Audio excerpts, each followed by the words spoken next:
On va relire une dernière fois ce passage de la fin du chapitre 9 de l'évangile de Marc. Et je vous invite à lire à partir du verset 43.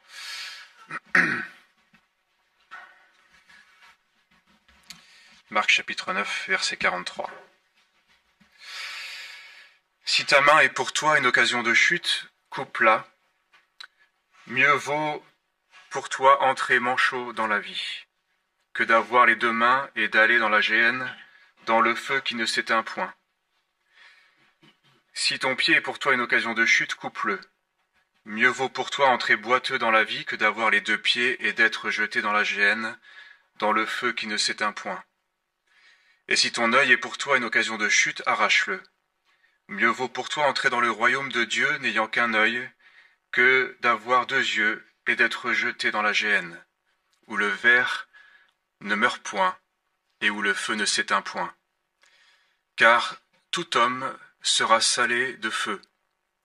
Le sel est une bonne chose, mais si le sel devient sans saveur, avec quoi l'assaisonnerez-vous? Ayez du sel en vous-même, et soyez en paix les uns avec les autres. Et nous attarderons ce soir sur les derniers versets. Tout homme sera salé de feu. Le sel est une bonne chose, mais si le sel devient sans saveur, avec quoi l'assaisonnerez-vous? Ayez du sel en vous-même, et soyez en paix les uns avec les autres. J'aimerais lire quelques autres passages de la parole, et tout d'abord un verset dans Lévitique,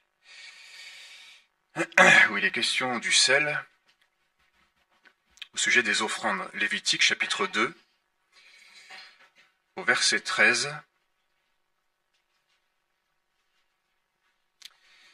Tu mettras du sel sur toutes tes offrandes.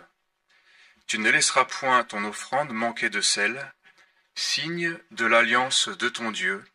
Sur toutes tes offrandes, tu mettras du sel.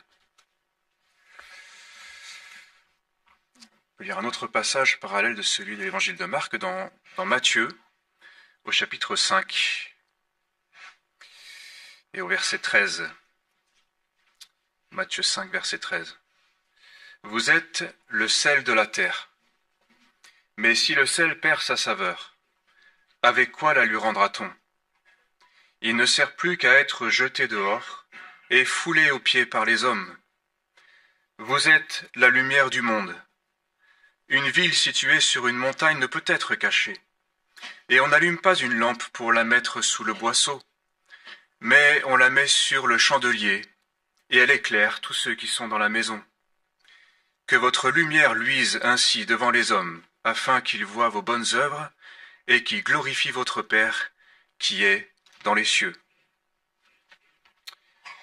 Un autre passage dans 2 Corinthiens,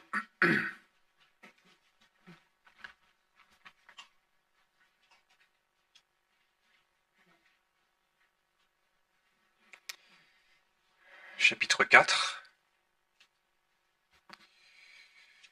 On peut lire au verset 3. 2 Corinthiens 4, verset 3. Si notre évangile est encore voilé, il est voilé pour ceux qui périssent, pour les incrédules dont le Dieu de ce siècle a aveuglé l'intelligence, afin qu'ils ne voient pas briller la splendeur de l'évangile, de la gloire de Christ, qui est l'image de Dieu. Nous ne prêchons pas nous-mêmes. C'est Jésus-Christ le Seigneur que nous prêchons, et nous nous disons vos serviteurs à cause de Jésus. Car Dieu, qui a dit « La lumière brillera du sein des ténèbres », a fait briller la lumière dans nos cœurs, pour faire resplendir la connaissance de la gloire de Dieu sur la face de Christ. Un autre passage dans Philippiens au chapitre 2, au verset 14. Philippiens 2, verset 14. Faites toutes choses sans murmure ni hésitation, afin que vous soyez irréprochables et purs, des enfants de Dieu, irrépréhensibles, au milieu d'une génération perverse et corrompue, parmi laquelle vous brillez comme des flambeaux dans le monde, portant la parole de vie, et je pourrais me glorifier au jour de Christ de n'avoir pas couru en vain ni travailler en vain. Et un dernier passage dans Colossiens, chapitre 4,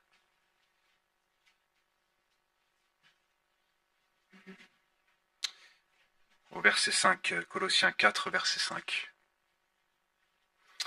Conduisez-vous avec sagesse envers ceux du dehors, et rachetez le temps. Que votre parole soit toujours accompagnée de grâce, assaisonnée de sel, afin que vous sachiez comment il faut répondre à chacun.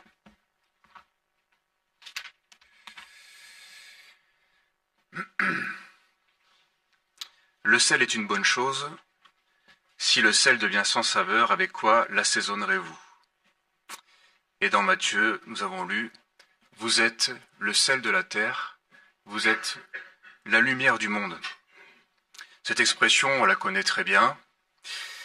Et si on y réfléchit un tant soit peu, elle relève d'une réalité qui est, on pourrait dire, extraordinaire, qui pourrait presque même donner le vertige, tellement on touche à quelque chose là de mystérieux, d'étrange, mais de glorieux, de pouvoir être nommé lumière du monde, celle de la terre.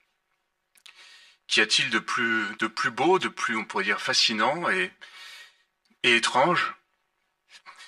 Ça fait référence à ce que le sel est, c'est un paradoxe, c'est un petit ingrédient qui est si petit qu'il est presque invisible, insignifiant, mais dont le rôle est si important pour les aliments. Ce sel et cette expression qui est employée à plusieurs reprises dans la parole n'est pas si facile malgré tout à définir, notamment ce verset un peu obscur qu'on a lu, car tout homme sera salé de feu. Il semblerait donc, d'après les parallèles, que cette expression fait référence au sacrifice de l'Ancien Testament, et c'est pourquoi j'ai lu ce verset de Lévitique, où il était question que tous les sacrifices qui étaient rendus à Dieu devaient être salés. C'était l'ordre de Dieu. Les sacrifices qui étaient présentés sur l'autel devaient être couverts de sel, qui était le signe de l'alliance de Dieu, qui fait référence à quelque chose on pourrait dire, de permanent, l'alliance de Dieu, quelque chose qui dure, qui va subsister. Et le sel, on sait très bien que c'est une de ses caractéristiques, c'est de conserver l'état de la matière qui va imbiber, sur laquelle il va être répandu. C'est donc là une réalité quand même assez impressionnante et extraordinaire que la question du sel soit mentionnée en parlant des croyants sur la surface de la terre. Ils vont avoir un rôle, on pourrait dire, positif, de conservation. Et on pourrait dire aussi, donc, l'autre fonction du sel, c'est de donner de la saveur. Deux rôles qui sont très positifs.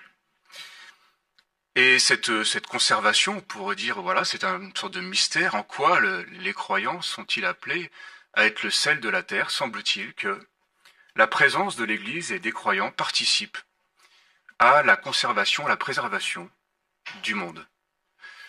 C'est peut-être une réalité qu'on a du mal à percevoir, mais c'est décrit par la parole, par le Seigneur. Cette action, on pourrait dire, positive, cette influence positive sur le monde, la présence des croyants participe à la conservation du monde. C'est la relève, on pourrait dire, de la grâce générale de Dieu, qui fait en sorte que le monde ne se détruise pas et qui ne sombre pas on pourrait dire, dans le chaos et dans l'anarchie, et la présence des croyants participe à cette préservation, à cette bénédiction, on pourrait dire, qui retient le monde dans sa chute et dans sa perdition. On pourrait dire que c'est aussi le temps de la patience de Dieu, parce qu'il veut que tous les hommes soient sauvés, qu'aucun ne périsse, et que dans ce temps-là, il y a la présence d'une bénédiction, d'une réalité qui va participer à la conservation de ce monde et participer à un témoignage de la gloire de Dieu, de la présence du royaume de Dieu sur la terre. C'est en cela que les croyants sont appelés sel de la terre. Il est même question plusieurs fois dans la parole que s'il y a un juste dans une ville, Dieu va suspendre son châtiment, la présence des croyants et de l'Église a un rôle à jouer, et Dieu le voit et utilise cette présence comme une bénédiction qui rejaillit aussi sur ceux qui entourent les croyants. Alors c'est quelque chose qui est magnifique, qui paraît mystérieux, mais qui est très positif et qui est propre à nous réjouir, mais qu'on a quand même, faut le reconnaître, bien du mal à saisir et à comprendre, et dont beaucoup de croyants se sont emparés dans toute l'histoire de l'Église pour justifier un esprit aussi de conquête, voulant appliquer cette réalité, être le sel de la terre et la lumière du monde, en cherchant à s'implanter, à influencer, à être présent au monde, comme on dit, et à jouer un rôle. Beaucoup de discours qu'on entend, même dans le monde religieux, et des définitions de ce qu'on pourrait appeler l'évangélisation et le témoignage, consistent à dire il faut à tout prix être présent dans la société, être décomplexé, pour pouvoir être ce sel et cette lumière, être dans toutes les sphères de la société pour pouvoir communiquer cette influence positive, et être actif, être conquérant dans tous les domaines. Il y a même une théologie qui a défini toutes les sphères, tous les domaines dans lesquels les croyants sont appelés à s'engager. Il y en a 7, je crois. Je ne pourrais pas peut-être tous les nommer, mais c'est aussi bien dans le monde de la politique, dans le monde artistique, dans le monde intellectuel, dans le monde sportif, on pourrait dire, c'est les couches de la société où on peut avoir un impact. On méprise même peut-être le témoignage quotidien, parce qu'on dit que c'est pas là le plus efficace. Il faut toucher là où il y a le pouvoir, là où on a le plus d'influence, là où on a de chances d'avoir le plus de succès, pour pouvoir au mieux servir cette vocation qui est décrite ici, d'être le sel, de pouvoir apporter cette saveur, de pouvoir être cette lumière. C'est un discours qui est séduisant et qui peut gagner nos cœurs, parce que malgré tout, il flatte aussi les désirs de la chair.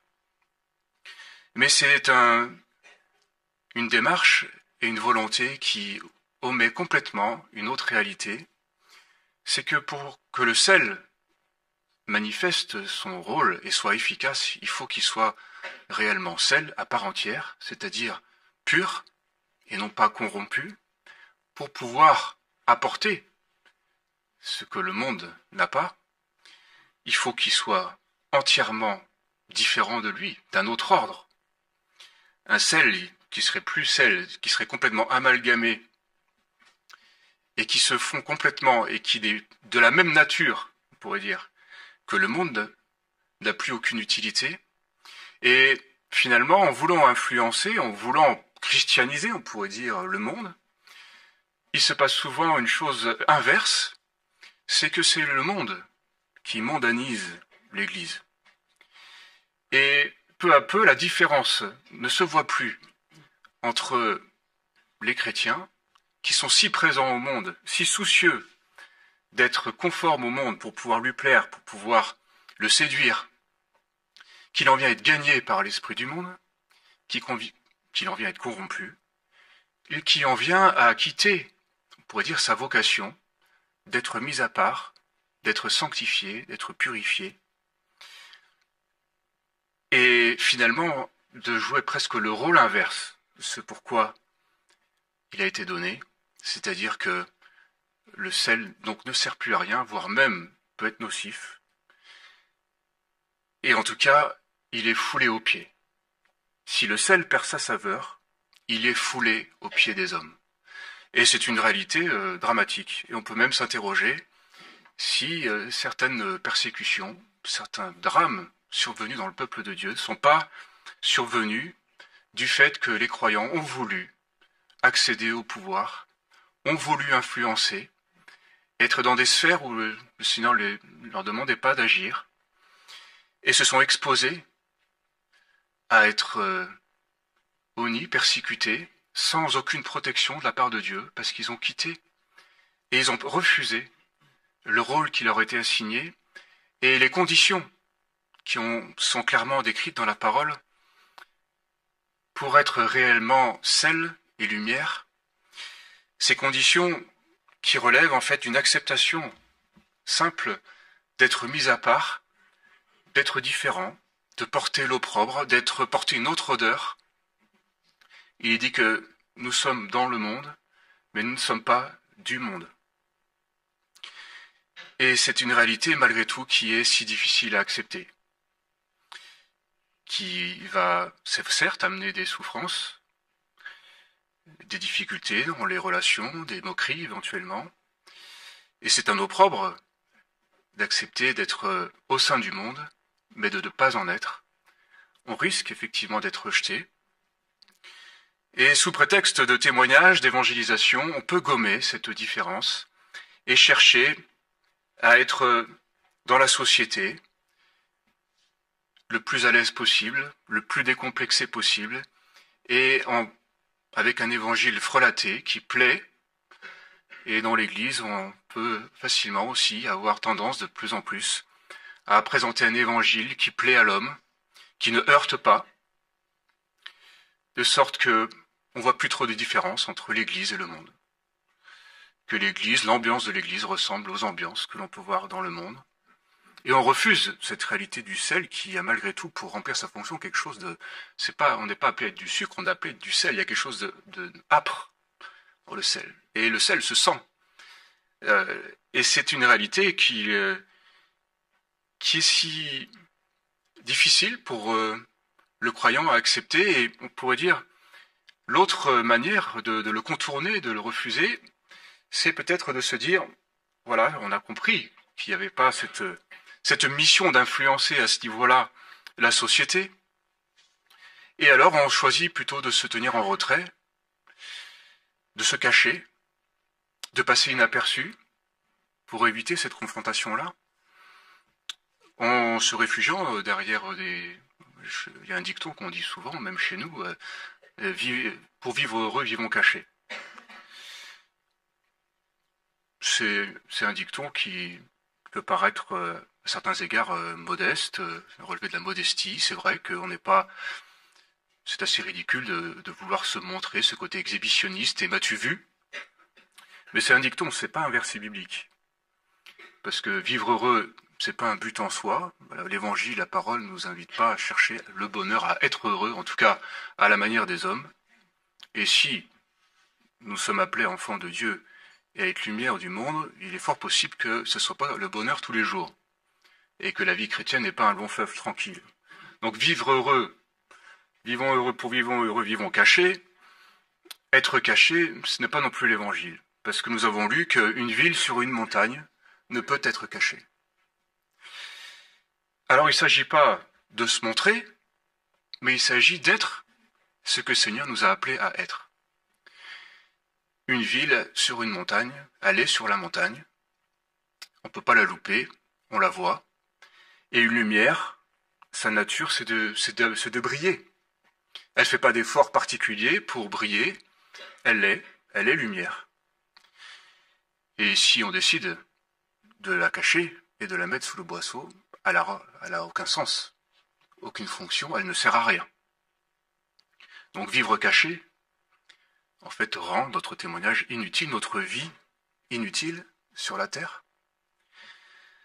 Alors que faut-il faire, pour résumer, que faut-il faire pour être celle de la terre, lumière du monde, pour remplir cette vocation qui est si grandiose et magnifique, à laquelle le Seigneur nous appelle, pour laquelle on peut être saisi et enthousiasmé. Je me souviens, quand j'ai vécu une expérience avec le Seigneur marquante, j'ai reçu dans le cœur une joie et une sorte de révélation de cette vocation à laquelle le Seigneur m'appelait, qui m'a conduit à chercher à être vraiment témoin pour transmettre ce que j'avais reçu. Et je pense que les uns les autres avons pu expérimenter ce désir intérieur qui nous pousse à témoigner et à partager cette bénédiction, d'avoir entendu la voix de Dieu, d'avoir été visité par lui, d'avoir été sauvé, pardonné de nos péchés, d'avoir reçu la grâce, d'avoir été consolé aussi dans nos afflictions, d'avoir reçu la vie de Dieu.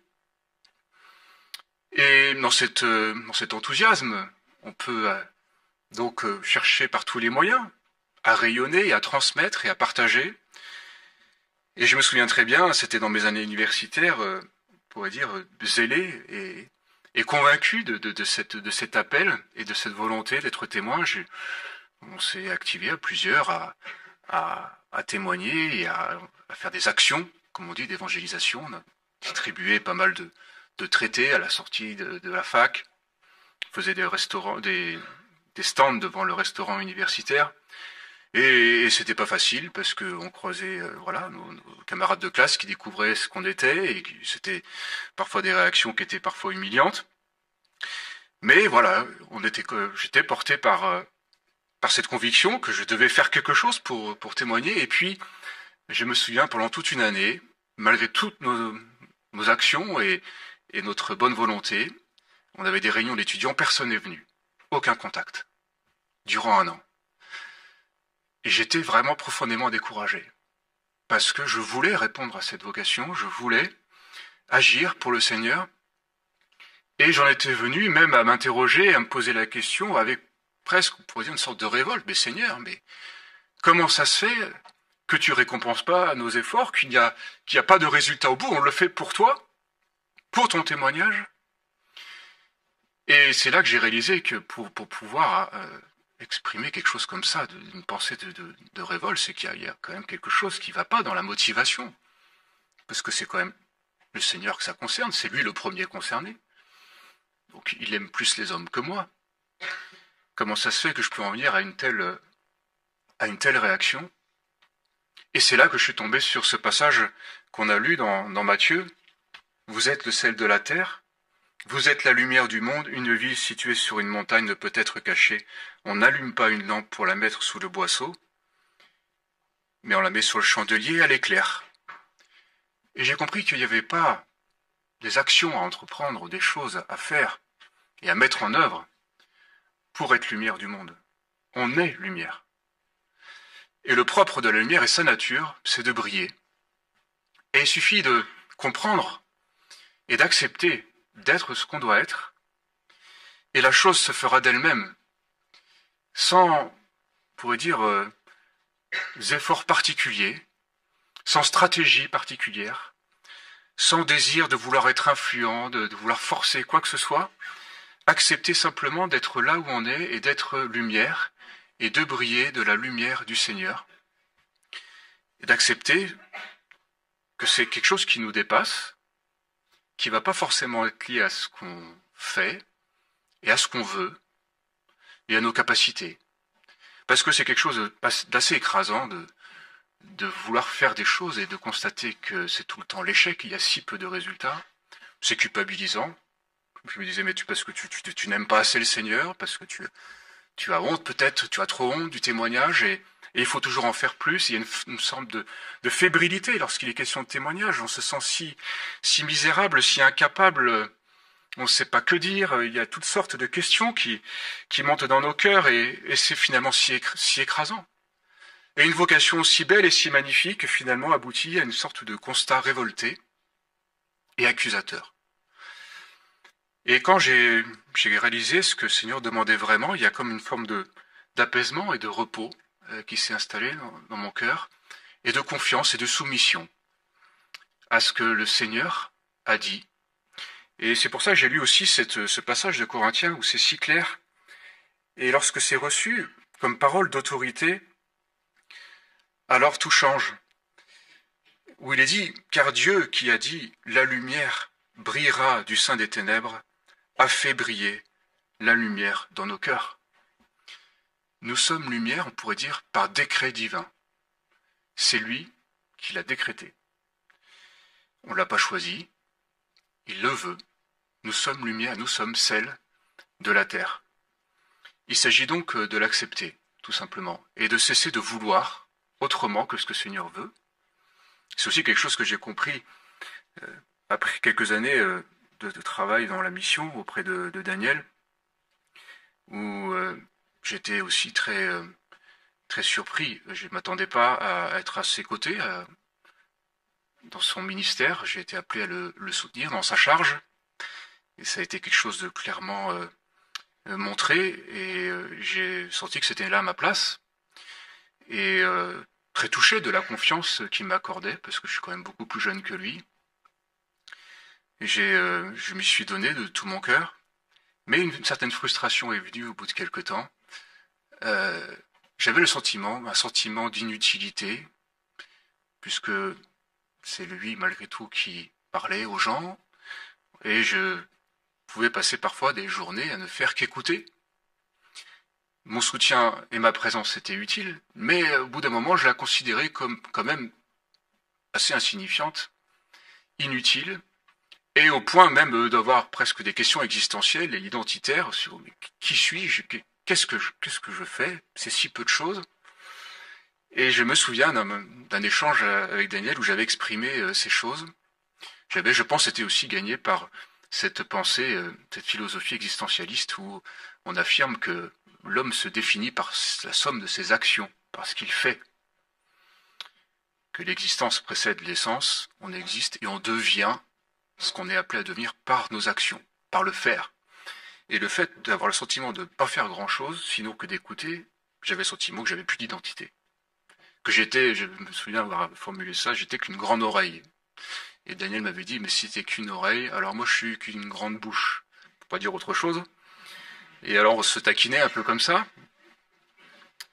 Et puis voilà, c'est arrivé depuis qu'on me demande aussi d'être une bouche. Et puis lorsque je dois m'exécuter, je me dis c'était quand même pas si mal d'être qu'une oreille. Alors finalement, on n'est jamais vraiment content de ce qu'on fait et de ce qu'on est.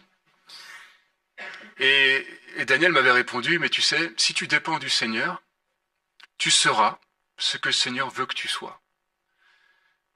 Parce que le Seigneur veut que l'on soit ses témoins. Ce qu'il a prévu qu'on soit, on le sera.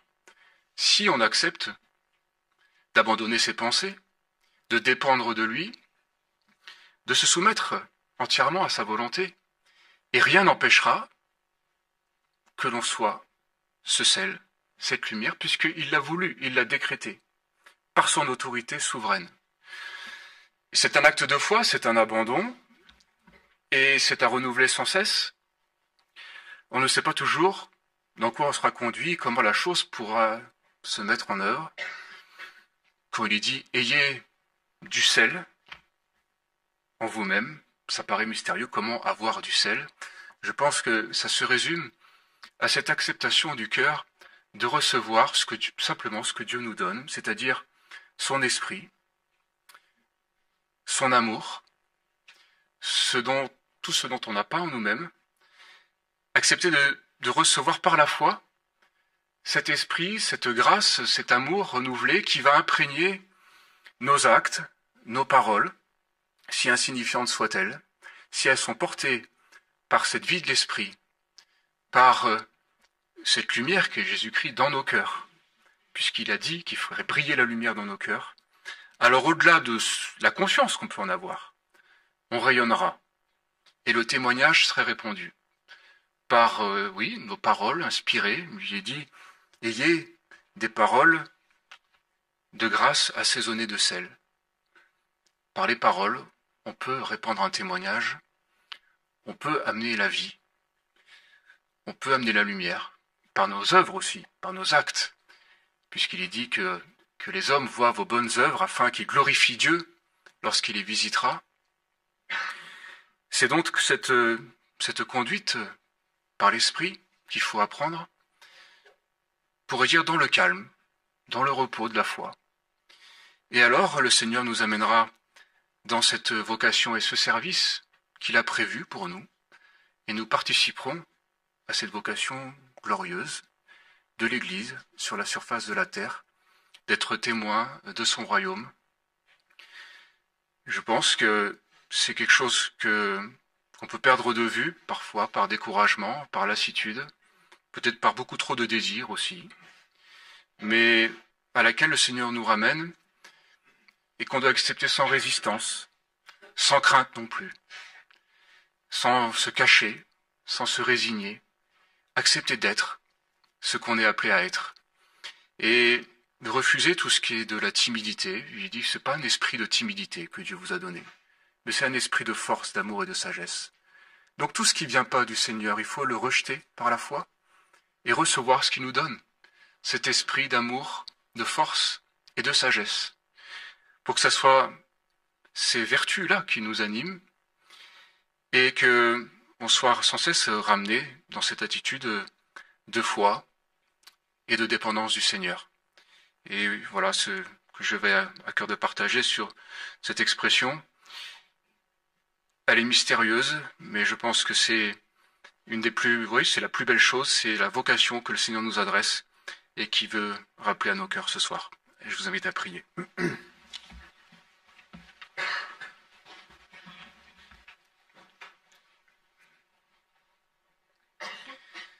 Seigneur, nous voulons abandonner toute pensée propre, toute volonté humaine, même si c'est animé de bonne volonté pour être tes témoins. Nous sommes incapables d'être ces lumières et ce sel qui sont décrits dans ta parole. Si c'est pas toi qui nous ramène dans cette vocation qui nous est adressée, nous ne pouvons pas produire ces choses par nous-mêmes, mais nous voulons accepter à nouveau de recevoir par la foi l'Esprit Saint qui nous est donné, cet amour que le monde n'a pas et qui vient de toi, cette lumière qui éclaire les ténèbres. Nous te demandons pardon pour toute résistance, pour toute crainte, toute timidité. Et nous te prions de nous ramener sans cesse dans notre vocation et qu'on ne soit pas des chrétiens sans saveur, parce que complètement amalgamés au monde et qui ont perdu leur identité.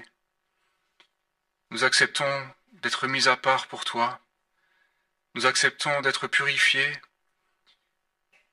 et d'accepter aussi, nous acceptons cet opprobre d'être l'Église hors du monde, mais pour pouvoir briller et pour pouvoir être tes témoins, comme tu le veux, et remplir notre vocation, qu'aucun de nous n'échappe à ce que tu veux de nous, Seigneur, et nous abandonnons à toi dans la foi. Nous te remercions pour cette grâce immense que tu nous fais des témoins de ton royaume, et que nous le soyons en vérité. Au nom de Jésus. Amen.